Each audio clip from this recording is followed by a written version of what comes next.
Thousands of years have passed since all this happened, and now, once more in India, there is a man who claims that Krishna and he are one and the same. His name? Sathya Sai Baba. He is revered as a saint who can perform miracles. It is reported, for instance, that he has been seen in 2 or more places at once, that he cures the sick. Daily, for over 50 years, he has materialized so-called holy ash, which in India is the symbol of inner transformation.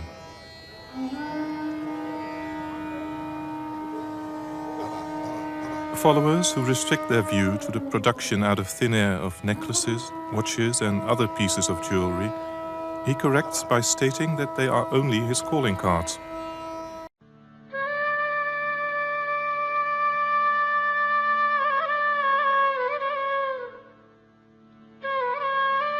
For decades, he has become recognized by the masses as a charismatic personality who has set himself the task of reconciling the differences in the world. Whereas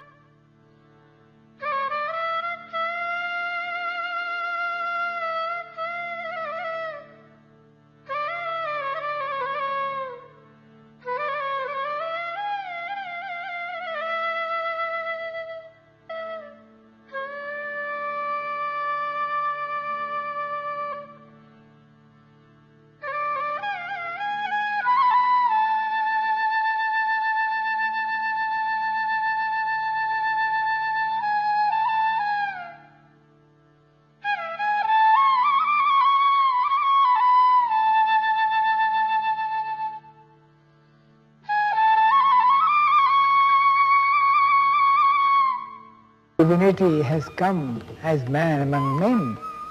In varied climes and times, God has been so compassionate.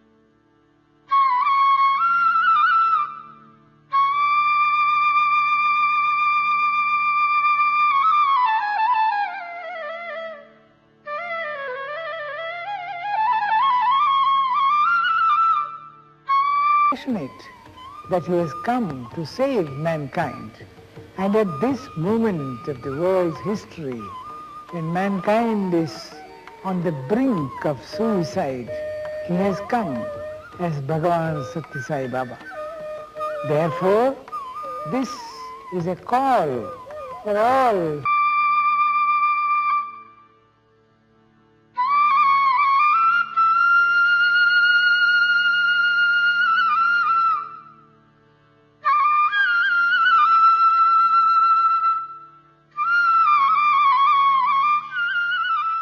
Humanity to come to his feet and learn his message and save themselves.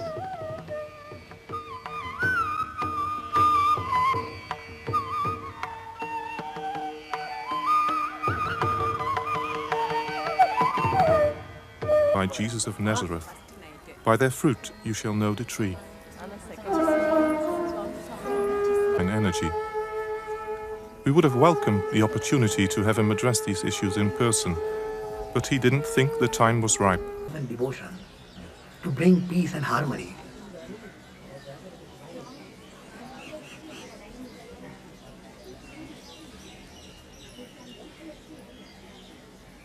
To me, he produces many objects out of his palm, empty palm, a wristwatch like this one which I am wearing. This is a watch which he gave me about a year ago, one morning. Put it on my wrist. I took it out and looked at it. It says made in Paris and it bears a number and so on. So I said, Swami, you got this for me now from Paris? He said, no, I created it for you just now.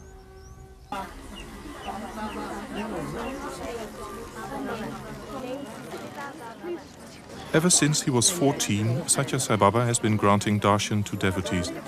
On the green meadows, surrounded by a ring of hills, and there's a stream, Chitravati, flowing nearby.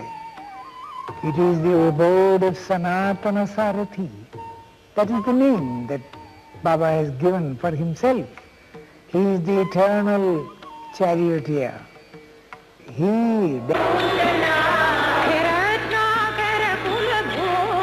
The night of Shivaratri The dark of the moon symbolizes the mind when the moon is in its 16th phase only.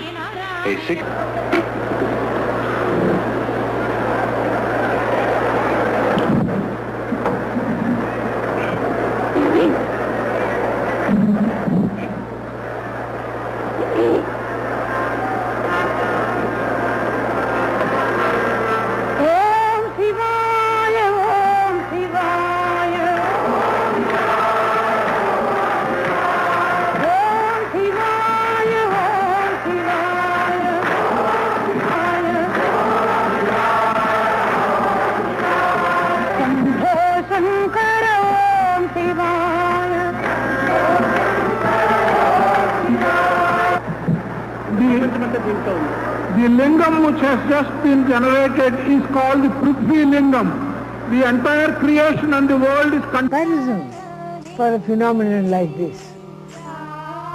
Swami said,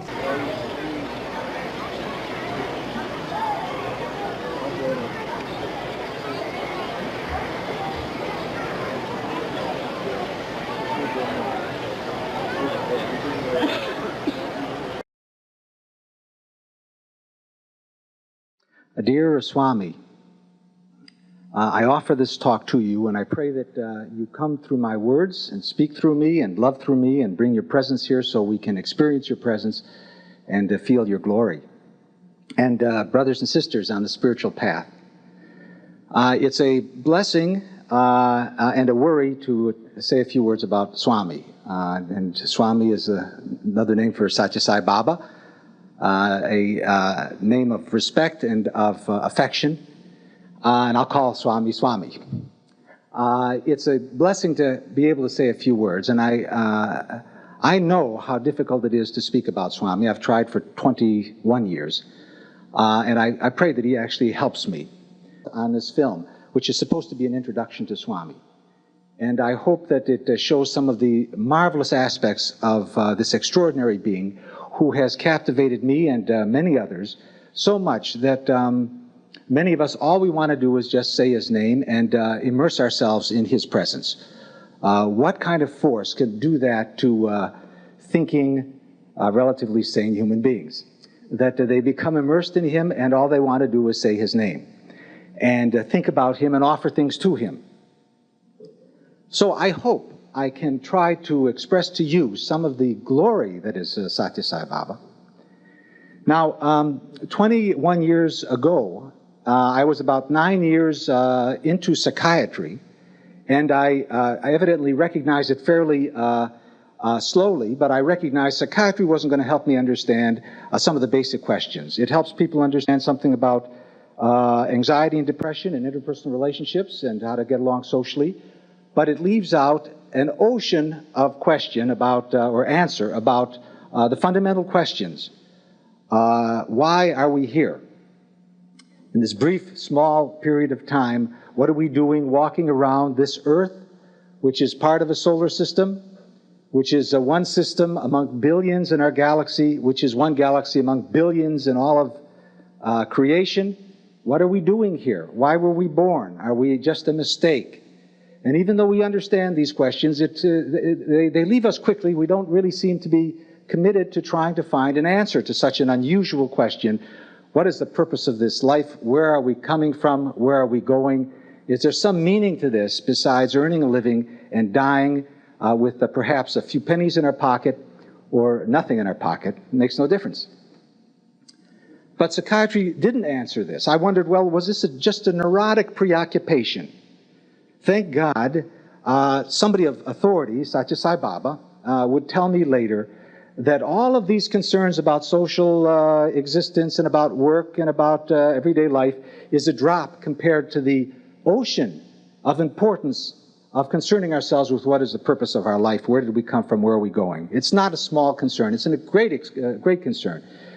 Yet very little of psychiatry is devoted to it. So I began to wonder, is there somebody that could help me understand something about these questions? And I began to ask the question, have you ever seen a miracle?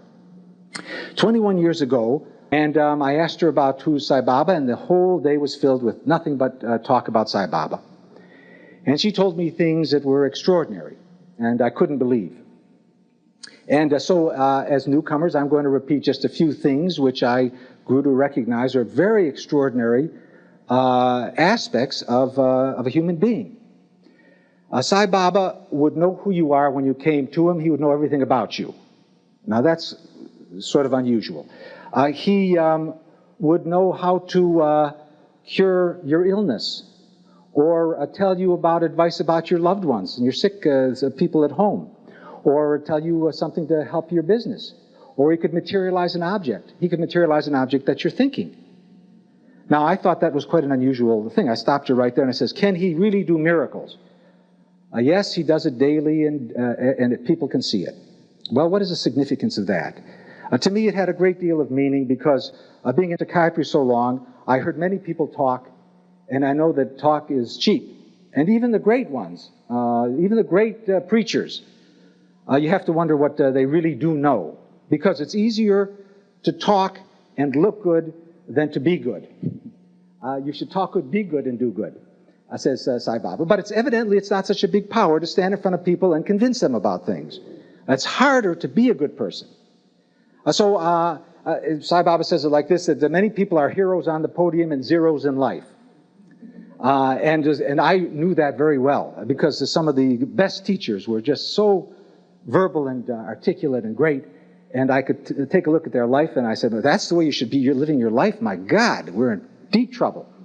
So I wanted to see a miracle. What did a miracle mean to me? It meant that this person would know something that I didn't know. If I stood in front of you and transformed myself into a bird, it would be unusual. What would I know to do something like that? But the Sai Baba, I heard, could materialize himself into Jesus or Krishna or Shiva, the divine forms. Or be two or more places at once, and he could even raise the dead.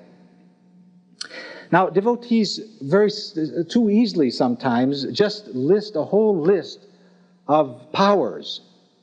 But where have you ever heard of such a thing? A person that is leading the life of Christ and doing the same miracles of Christ, it's an extraordinary thing. He can be two or more places at once. He can visit you in a dream. He can materialize in your home. Pictures in your home can fill with ash. He materializes ash frequently. What kind of a level of consciousness or a being or an expression of love can do such a thing? It's really extraordinary. To me, it meant I should listen a little bit, at least look. What is the meaning of such a thing? Indra Devi had a picture of Sai Baba, and it was covered with ash, and she told me that the picture was materializing ash. 12,000 miles from him, it was covered with ash. What does it mean? We hear these stories all the time. What does such a thing mean? Because we so easily just take it for granted. My God, is somebody actually omnipresent and had that kind of extension? What is the meaning of this, that there is somebody that has this extraordinary ability? I know of nobody else besides in the life of Krishna, of Rama, and of Jesus that have shown this to mankind. I know of no, and I knew as soon as I met him that he was a world teacher and he was going to be known extraordinarily far and wide. Dr. Bhagavantam, a great nuclear scientist, one of the country's leading scientists and physicists, told me directly on first meeting Sai Baba, picked up a handful of dirt, poured it into his hand, and as he poured it, it turned into the Bhagavad Gita, a holy scripture, a central, a holy book of Hinduism. It turned into the Bhagavad Gita in Dr. Bhagavantam's native tongue. I then saw many expressions of his materializing, and you will too in the film. He materializes ash, and you'll see that frequently. One day, I was sitting on the grounds. I heard many people talking about spirituality. I heard him talk about spirituality. Such a simple little lesson as that it's good to be good. It's important to be good. We cannot say that enough in this world where a few miles from here there are gang wars and senseless shootings and the most terrible inhumanities to man that you can imagine. Be good. Do good, be good, see good. I thought it was simple, simplistic. I thought, I came all the way to India for this. And I remember how I thought that what he was saying was like Victorian, like a throwback to earlier times. I was very far away from him. This was really the turning point for me. He was surrounded by thousands of people, and with the instant he was in front of me, and he smiled, and you have to see the presence. His presence is extraordinary. There's something about his authority, about his evenness, about his connection with people, about his extension into the holiest regions. There's something about looking at him, about the way he moves, about the way he talks. And he was in front of me with this extraordinary smile that just lit me up completely. If you're in front of Sai Baba and he smiles at you, it's not just a smile, it is so full of joy you can't imagine. You smile from inside here someplace, your heart, I felt like molecules, and my body was going to evaporate into molecules. Oh, that Sandweiss is a hysterical old fogey.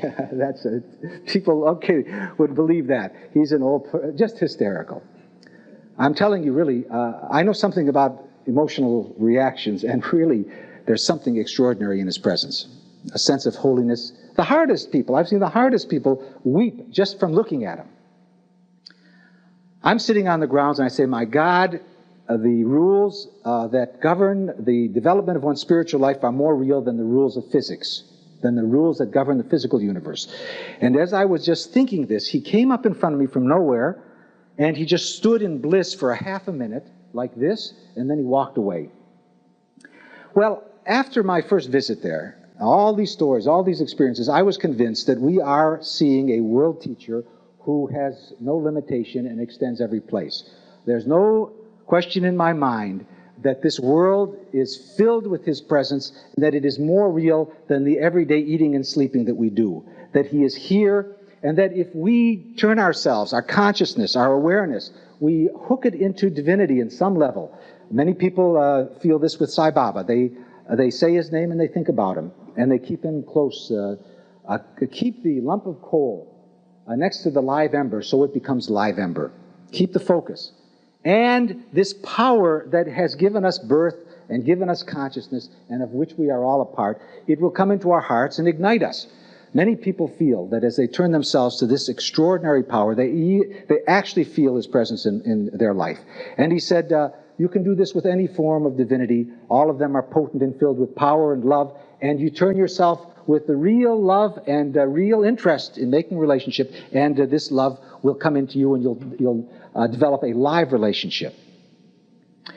So I was once with Swami, and the question is, what is this meaning that he seems to be all places at all times? He seems to know everything. He seems to be all powerful and all loving. What does it mean?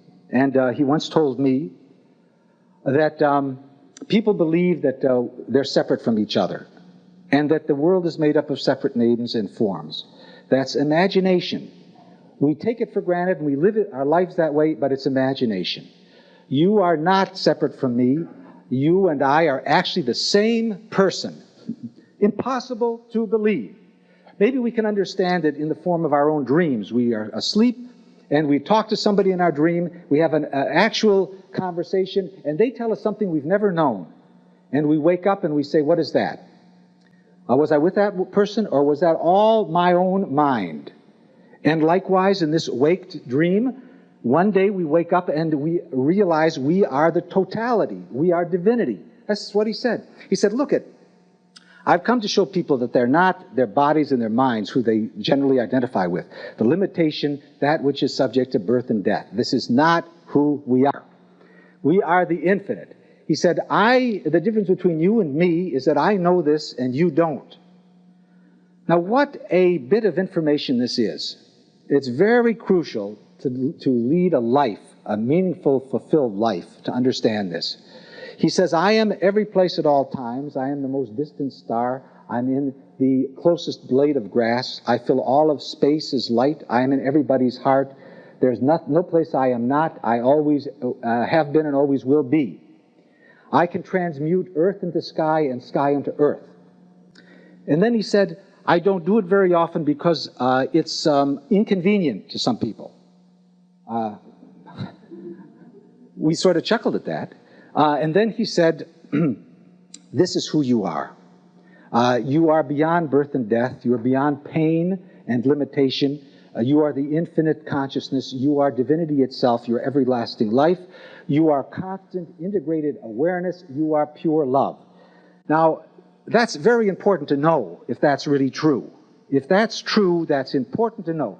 There are a lot of repercussions that come from that. There are a lot of decisions and a lot of choices and a lot of attitudes that grow out of such a deep conviction. And how do you get such a conviction? If you're with somebody that can show you that, he can transform himself, he can do all of these things, and he tells you directly, you begin to have some confidence that this is real. This is real, and the understanding of it is just like gold. For us to say it to each other, for us to talk about it, for us to rest our minds in it, it is the greatest gift that we can be getting.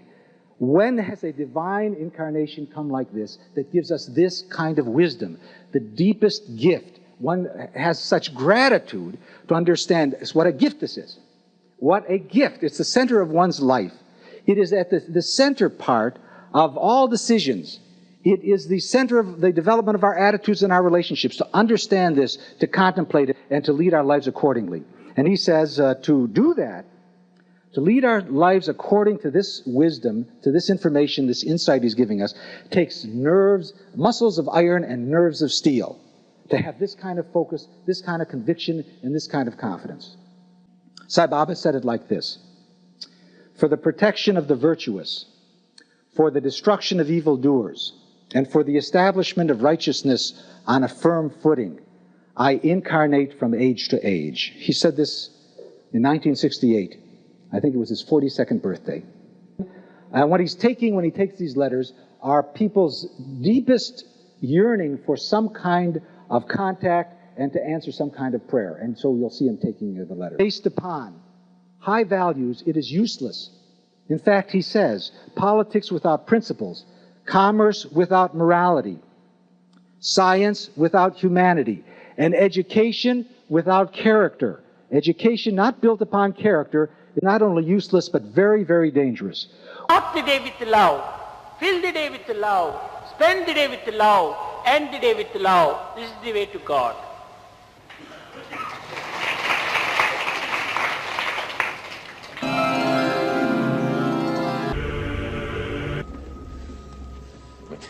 This was never about money for us. It was about us against the system. That system that kills the human spirit. We stand for something. To those dead souls inching along the freeways in their metal coffins, we show them that the human spirit is still alive.